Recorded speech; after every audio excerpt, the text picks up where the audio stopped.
তো hello dear student, this is Suman Dutta. তো আজকে প্রেজেন্ট হলাম নতুন একটা ভিডিও নিয়ে। আজকে থাকছে ত্রিপুরা ক্লাস 10-এর জন্য একটা গুরুত্বপূর্ণ অঙ্ক নিয়ে।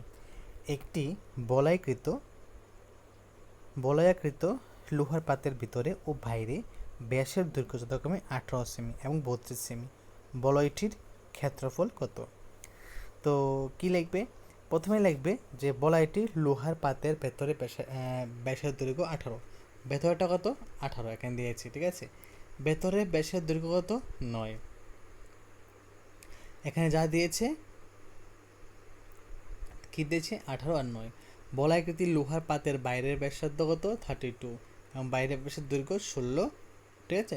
সুতরাং বলয়টির ক্ষেত্রফল 22/7 into 16 square minus 22/7 into 9 square. তোমরা কী করলাম? 16 স্কোয়ারকে আমরা যখন যখন ডাবল যখন গুণ করি তখন এটা হয়, আর 9কে 81।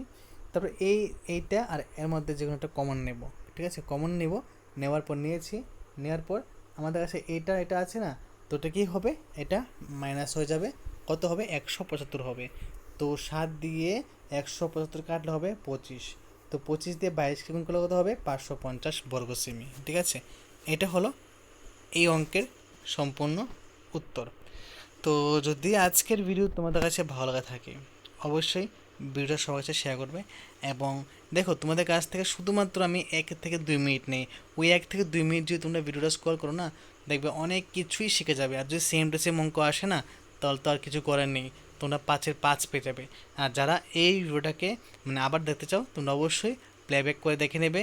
এবং যখন তোমরা খাতায় উঠাবে তখন অবশ্যই পক্স যে পজ পর্যন্ত আছে ওটাকে ক্লিক করে খাতা উঠে নেবে, ঠিক আছে। ধন্যবাদ সবাইকে।